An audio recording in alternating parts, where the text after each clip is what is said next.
Louisiana is known as a sportsman's paradise due to its abundance of waterways that are excellent for fishing, but one such bayou has been giving life to an entire community since the year 1721. Bayou des Allemands connects Lake des Allemands to Lake Salvador and separates its namesake town between Lafourche and St. Charles parishes along Highway 90. The fishing village of des Allemands is known for being the catfish capital of the universe thanks to the local waterway that provides the town with a wide variety of fish and seafood. The people of des Allemands have made fishing the local waterways a way of life. A local fisherman tells his story about trapping and fishing along the bayou. On the top of the skin of the alligators, that certain section you had to cut and leave under the skin where they had the bumps on the top. It might be like by the neck, you might have a piece of there.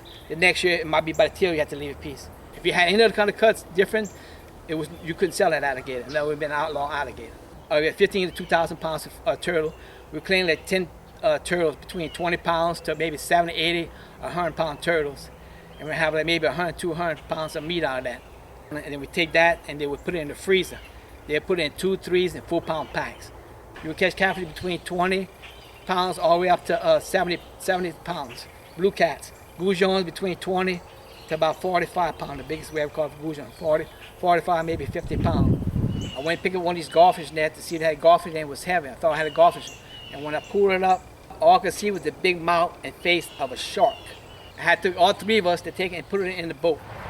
Many of the town's inhabitants have been employed in the fishing industry in the past, and some still do to this day. While des Allemands is home to less than 3,000 people, those who live by the bayou have many stories to tell about the good old days.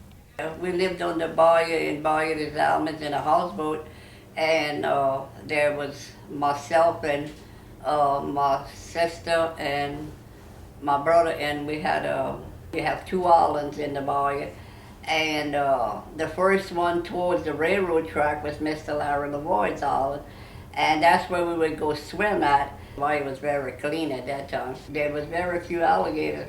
Like today, they have more, you know.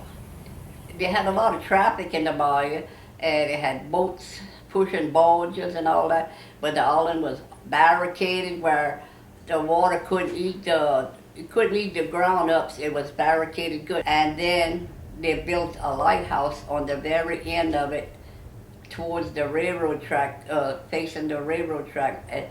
It was a pretty lighthouse, and they painted it pink. It was real pretty. The waves of the traffic kept us washing it, you know, the dirt away and everything. And then it's very small today. There's hardly anything. You know, there's a piece of it left, you know. Aboard of the islands, but there's not much. Everything was flourishing at that time. While the town of des Allemands may have changed over the years, the bayou that runs through it will carry its traditions and its story for many years into the future.